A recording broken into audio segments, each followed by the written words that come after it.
Alright, so we have Manel Kape versus Osbourne. So yeah, good fight here. 2-inch height advantage and a 4-inch reach advantage for O'Day. He's moving down to 125. If he can make it safely and healthily, he's going to be a huge 125er. Like if he can, stay at this weight class. O'Day on the feet, he's a southpaw, very fast twitch, things come at you fairly quickly, good reactions.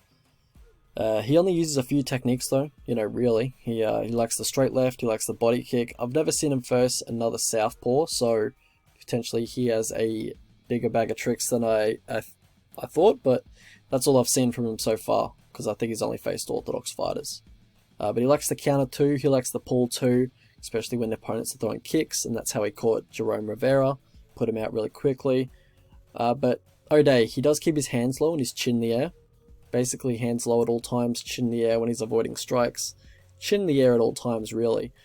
Manel does this as well. He will kind of lean back with his chin in the air to avoid punches, but he's much better at it, if that makes sense. And he has better footwork as well, which helps him out a lot.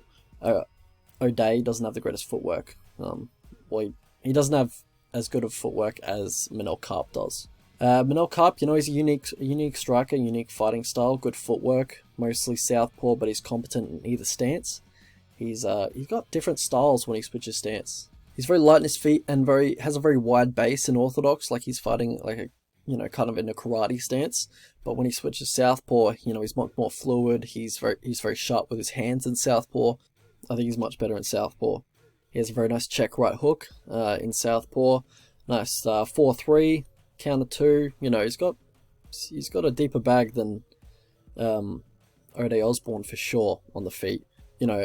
For Kape, he's got good hands, he's got fast hands, it just doesn't let them go enough, especially when he gets in that flow state, when he starts cutting angles, starts throwing lead uppercuts. Got a very nice lead uppercut against orthodox fighters. He's got a large variety, a large arsenal of strikes that he can use, but he's a little low volume at times. And at times means, in Manel's case, all the time, But yeah, he's got good hands. He's very good offensive boxing. He can get a little too over-aggressive. Like, he needs to learn when to turn it on, when to ease it up, He can get too over-aggressive when closing distance, does it from way too far away. He walks under blast doubles. O'Day is not really too much of a takedown threat. He doesn't really go for takedowns, but it's just for the future. And if anything in this matchup, it's going to be Kape that's going for takedowns. Like, Kape, he goes for the single leg in the open, is his go-to. Likes to mix it in. I think he got Pantoja down a few times with that. Yeah, that was pretty nice.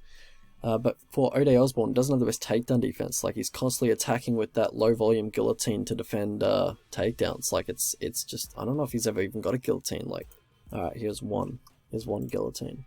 But yeah, it's just low percentage. That's why it's low percentage. You get it once and you fall in love with it, but it's not going to happen all the time.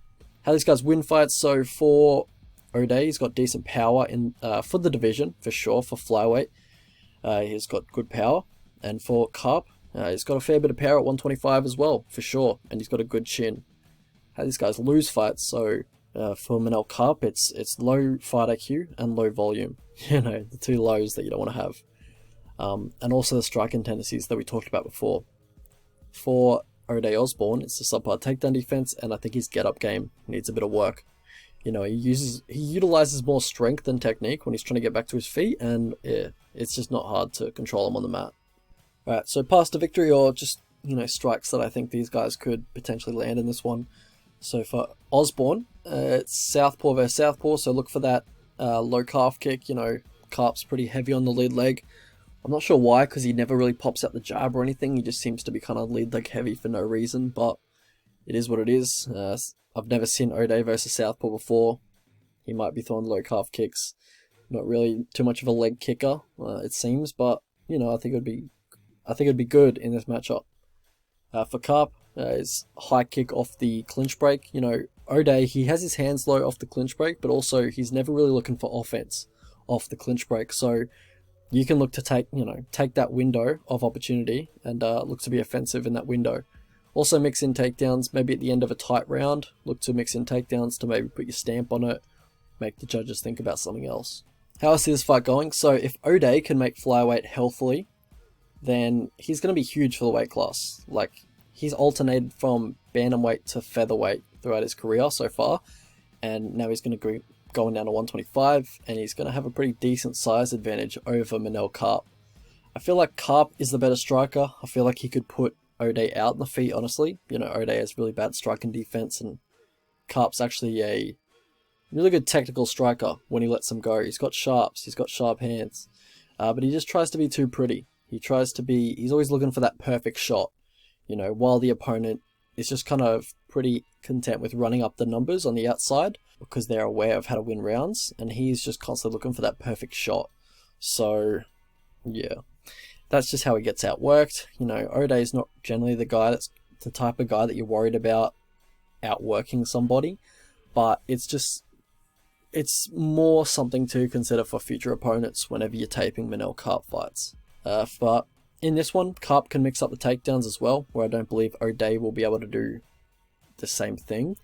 I do have Manel by KO here. You know, O'Day, he's there to be hit.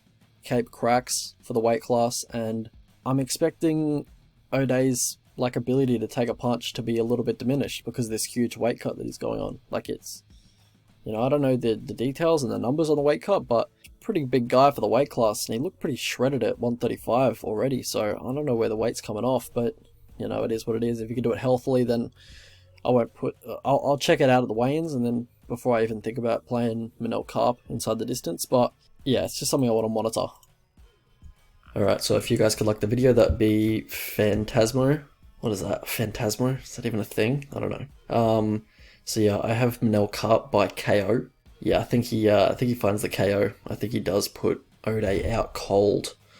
Alright, so what I'd look to bet Manel Kape at is $1.70 or minus 145. Like, that is much higher than how much I favour him to win the fight. I just don't think I'll ever be able to trust Manel Kape with my money, and I need a really big edge on him. Like, he doesn't seem like, yeah, I'll leave it at that, but yeah, I need some big edge if I'm going to bet Manel Kape. One thing I will look at is Manel Kape inside the distance at $3.50 or plus, $3.50 or plus 250. I'd like that. Maybe Manel Kape as a live bet if the live line's a bit wacky, because I do know he's a slow starter and O'Day Osbourne will generally have a good first round. So, you know, could be a potential live bet spot, but I got Manel Kape here.